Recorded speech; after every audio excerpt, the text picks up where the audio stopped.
Assalamualaikum warahmatullahi wabarakatuh. Saya Anissa Intan Putri. Di sini saya akan mempresentasikan tugas biologi umum yang berjudul ekologi. Nah, subpokok bahasan untuk ekologi ini ada 3. Yang pertama itu ada pengertian ekologi, pembagian ekologi, dan aplikasi ekologi. Nah, apa sih ekologi itu? Istilah ekologi ini dikenalkan oleh Ernest Haeckel pada pertengahan tahun 1860. Istilah ini berasal dari bahasa Yunani, yaitu oikos yang artinya tempat tinggal dan logos yang artinya ilmu. Nah, ekologi diartikan sebagai ilmu yang mempelajari baik interaksi antar makhluk hidup maupun interaksi antar makhluk hidup dan lingkungannya.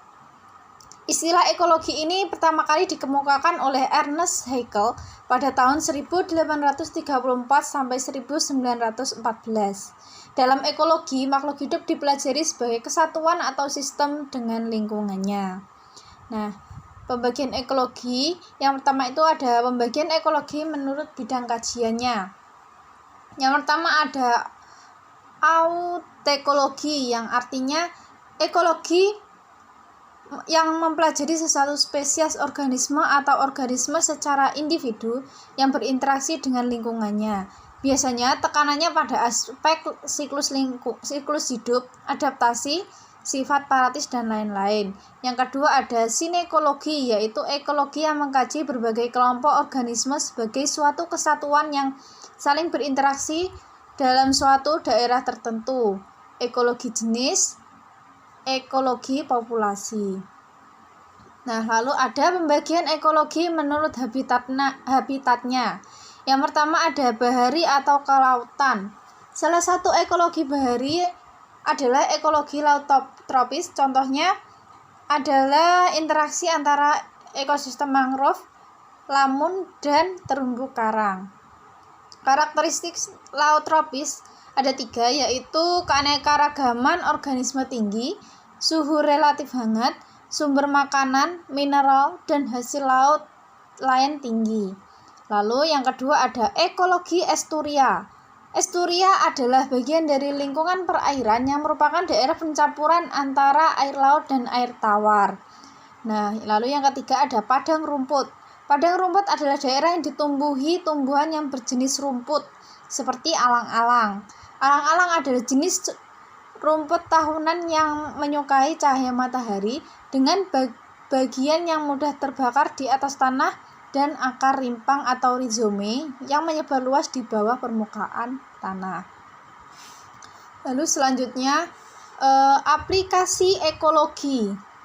Aplikasi ekologi sendiri yang nyata saat ini adalah dalam analisis mengenai dampak lingkungan atau AMDAL dari semua kegiatan pembangunan dan desain landscape. Landscape adalah wajah dan karakter lahan atau tampak bagian dari muka bumi ini dengan segala kegiatan kehidupan dan apa saja yang ada di dalamnya, baik bersifat alami, non-alami, atau kedua-duanya yang merupakan bagian atau total lingkungan hidup manusia beserta makhluk-makhluk lainnya. Nah, lalu kita akan membahas apa itu individu, populasi, komunitas, dan ekosistem. Individu sendiri merupakan bagian organisasi kehidupan yang paling kecil dan tidak bisa dibagi lagi. Masing-masing unit yang disebut individu tersebut dapat melakukan proses hidup yang masing-masing terpisah. Lalu yang kedua ada populasi. Diartikan sekelompok individu sejenis yang menempati ruang dan waktu tertentu. Nah, lalu ada juga komunitas. Komunitas adalah sekumpulan dari beberapa populasi yang hidup pada suatu waktu dan daerah tertentu yang saling berinteraksi dan mempengaruhi satu sama lain. Lalu yang terakhir ini ada ekosistem. Interaksi komunitas dengan lingkungan menciptakan kesatuan ekologi yang disebut ekosistem. Komponen penyusun ekologi adalah produsen, konsumen, dan dekomposer atau pengurai. Nah, yang pertama kita akan membahas populasi. Kita jabarkan Populasi diartikan sebagai kelompok individu sejenis yang menempati ruang dan waktu tertentu.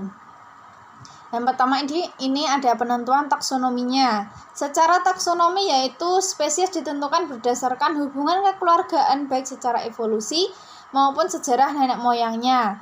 Lalu yang kedua ini ada berdasarkan peran atau fungsi, yaitu penentuan spesies didasarkan pada kesamaan perannya di dalam lingkungan. Nah, karakteristik dari populasi itu ada 4. Yang pertama itu ada densitas. Lalu yang kedua ada angka kelahiran atau natalitas, angka kematian atau mortalitas, dan yang keempat itu ada genetik.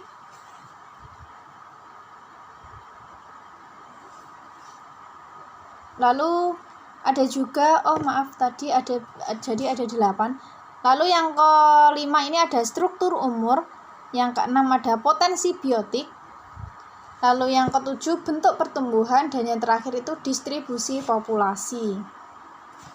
Nah, selanjutnya setelah populasi ada komunitas. Komunitas adalah seluruh populasi yang hidup bersama pada suatu daerah, dan organisme yang hidup bersama ini sering disebut juga sebagai komunitas biotik. Struktur dari komunitas ada 3. Yang pertama, jenis organisme penyusunnya. Misalnya untuk mempelajari komunitas rumput di hutan wisata Kaliurang, maka pertama kali yang harus dilakukan adalah jenis-jenis rumput apa saja yang tumbuh di sana. Lalu yang kedua ada densitas atau kepadatan. Yang ketiga ada keanekaragaman jenis. Merupakan karakteristik yang unik dalam tingkah struktur biologi yang diekspresikan melalui struktur komunitas. Suatu komunitas dikatakan mempunyai keanekaragaman jenis yang tinggi apabila terdapat banyak jenis dengan jumlah individu masing-masing relatif merata. Nah, lalu selanjutnya ini ada pemberian nama komunitas. Didasarkan pada bentuk-bentuk hidup atau struktur utama penyusunnya, seperti hutan pinus, hutan jati, atau hutan bakau. Lalu yang kedua ini ada berdasarkan habitat dari komunitasnya, seperti dalam komunitas pantai berbatu, berpasir, berlumpur, komunitas laut dalam, komunitas air payau, atau dan lain-lainnya. Lalu yang ketiga didasarkan pada sifat-sifat atau tanda-tanda fungsional, seperti komunitas plankton, komunitas bentik, komunitas hutan hujan tropis, dan lain-lainnya. Nah, selanjutnya ini ada suksesi. Perubahan dalam komunitas yang terjadi sebagai akibat dari modifikasi lingkungan. Berlangsung lambat, teratur, dan terarah menuju kestabilan disebut sebagai suksesi. Proses suksesi akan terus berlanjut sampai titik klimaks, yaitu kondisi di mana komunitas mencapai titik keseimbangan. Konsep suksesi itu ada 2, yaitu suksesi primer dan sekunder, di mana struktur primer ini terjadi karena ekosistem yang mengalami gangguan yang sangat berat sehingga komunitas yang ada hilang atau rusak total. Misalnya peristiwa tsunami, letusan gunung, aktivitas pertambangan, dan lain-lainnya. Lalu dengan suksesi primer ini terjadi pada ekosistem yang mengalami kerusakan tetapi tidak total. Masih ada yang tersisa, misalnya kerusakan akibat banjir, kebakaran, tanah longsor, pembukaan lahan perkebunan, dan lain-lain sebagainya. Nah, selanjutnya kita akan membahas tentang ekosistem laut. Ekosistem laut. Nah, laut itu apa sih? Laut kan merupakan bagian dari ekosistem perairan yang memiliki ciri-ciri bersifat kontinental, luas dan dalam, asin, memiliki arus dan gelombang, pasang surut, dan dihuni oleh organisme baik plankton, neuston maupun bentos. Faktor-faktor fisiokimiawi dari laut. Yang pertama ada pasang surut. Pasang surut adalah naik dan turunnya permukaan air secara periodik selama interval waktu tertentu. Lalu yang kedua ada arus. Arus laut terjadi karena pengaruh tiupan angin yang ada di atasnya. Jadi arus laut mengikuti pola dan arah angin. Nah, lalu yang ketiga ini ada gelombang. Gelombang air laut terjadi karena adanya alih energi dari angin ke permukaan laut atau pada saat-saat tertentu disebabkan oleh gempa di dasar laut. Lalu yang keempat ada salinitas. Air laut adalah air murni yang di dalamnya terlarut berbagai zat padat 99,99% dan sisanya berupa gas. Zat terlarut meliputi garam-garam anorganik, senyawa-senyawa organik yang berasal dari organisme hidup, dan gas-gas terlarut. Nah, ada juga biota laut. Ini ada dibedakan menjadi 3. Yang pertama ada plankton.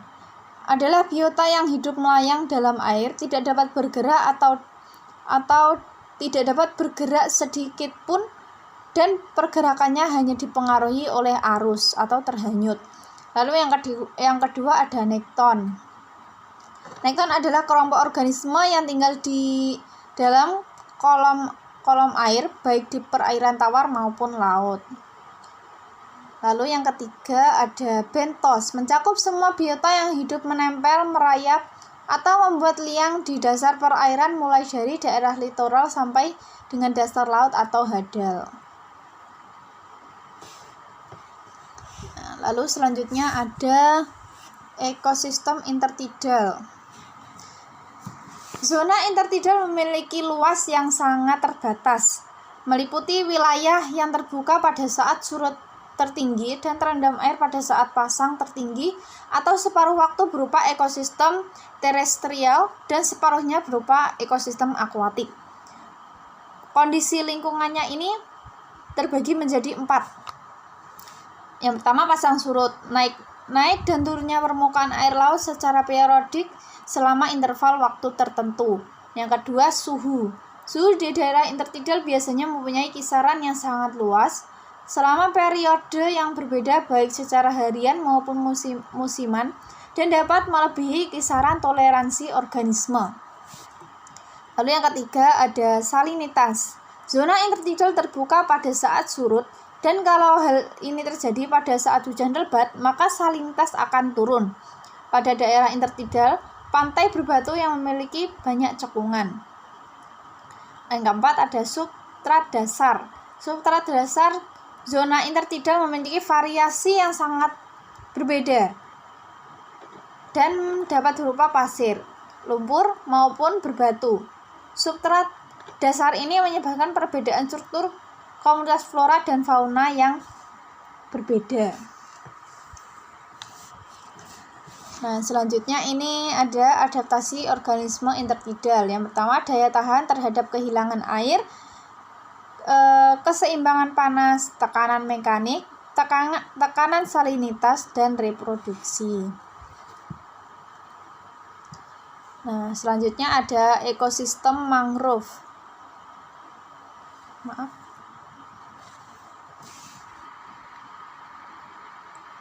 Tadi terakhir ekosistem mangrove. Nah, ini. Aku pencet. Ekosistem mangrove merupakan ekosistem hutan yang khas terdapat di sepanjang pantai atau muara sungai yang masih dipengaruhi oleh aksi pasang air laut. Disebut juga sebagai hutan pantai, hutan pasang surut, mangal, dan ada juga yang menyebut dengan hutan bakau. Ada juga yang menempati pada hutan mangrove, yaitu yang flora mangrove. Yang pertama ada keanekaragaman jenis. Mangrove di Indonesia dikenal memiliki keanekaragaman jenis yang tinggi. Seluruhnya tercatat sebanyak 202 jenis tumbuhan, 89 jenis diantaranya berupa pohon dan selebihnya berupa palma. Ada 5 jenis. Epifit ada 44 jenis, herba tanah 44 jenis, liana 19 jenis, dan 1 parasit. Adaptasi. Kondisi lingkungan yang kadang ekstrim, misal karena genangan air laut, kekeringan, perubahan salinitas, dan substrat berlumpur yang cenderung anaerob, menyebabkan flora mangrove harus memiliki kemampuan adaptasi baik secara morfologis maupun fisiologis. Nah, ada juga fauna mangrove. Ekosistem mangrove dihuni oleh 2 komunitas fauna, yaitu fauna terestrial dan fauna akuatik atau laut. Fauna terestrial memiliki adaptasi khusus untuk hidup di ekosistem mangrove. Mereka mencari makan berupa organisme laut. Tetapi mereka hidup pada zona yang berada di luar jangkauan pasang surut air laut. Nah, manfaat mangrove itu sendiri dibedakan menjadi dua, yaitu ekonomi dan ekologis. Untuk ekonomi, daerah mangrove merupakan daerah tangkapan berbagai jenis ikan, kepiting, udang, dan kerang-kerangan. Tumbuhan mangrove juga dapat dimanfaatkan sebagai bahan pembuat arang yang sangat baik, sebagai kayu bakar, bahan bangunan, tiang pancang, obat-obatan, penyamak, pewarna, dan pembuat kertas. Untuk sisi ekologisnya, kehidupan berbagai jenis hewan, baik secara langsung maupun tidak langsung, memiliki ketergantungan terhadap keberadaan hutan mangrove. Ada yang tinggal menetap dan ada pula yang bersifat sementara. Nah, selanjutnya ada ekosistem terestrial daerah tropis. Hutan hujan tropis yang pertama ya, merupakan tipe hutan yang tumbuh di daerah tropis yang memiliki curah hujan sekitar 2000 sampai 4000 mm per tahun. Suhu berkisar antara 25 sampai 28 derajat Celcius dengan kelembapan rata-rata 80%. Ciri-ciri dari hutan hujan tropis ini, yang pertama ada kaya akan spesies seperti pohon berkayu yang selalu hijau. Lalu ada banyak jenis paku-pakuan, tumbuhannya merambat, epifit, dan terdapat banyak spesies hewan baik invertebrata maupun vertebrata.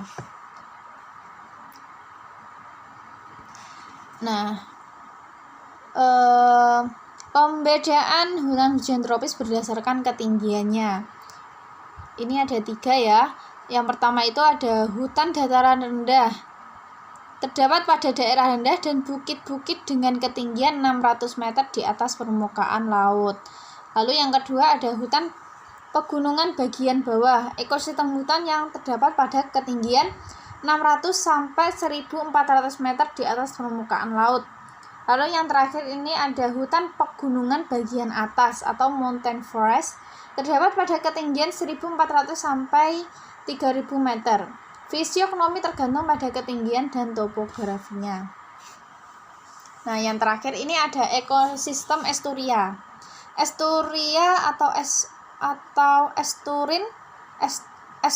atau estuaria adalah daerah semi tertutup yang mempunyai hubungan bebas dengan laut dan di dalamnya terjadi percampuran antara air laut dan air tawar yang berasal baik dari air hujan maupun air tawar yang berasal dari aliran sungai. Nah, berdasarkan geomorfologinya, sejarah geologi dan keadaan iklim, estuaria dibagi menjadi 4 macam. Yang pertama, estuaria dataran pesisir.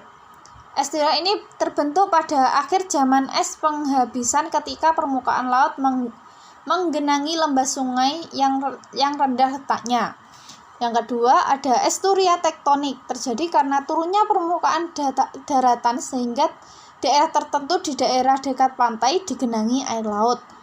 Lalu yang ketiga ada estuaria semi tertutup atau gobah. Terbentuk karena adanya gumuk pasir yang sejajar dengan garis pantai dan sebagian memisahkan perairan yang terdapat di belakangnya dari air laut. Lalu yang keempat ada fjords. Tipe ini sebenarnya adalah lembah yang telah diperdalam oleh kegiatan glasier dan kemudian digenangi air laut. Lalu klasifikasi estuaria didasarkan pada bagian pembentukan salinitasnya. Yang pertama ini ada estuaria positif atau baji garam.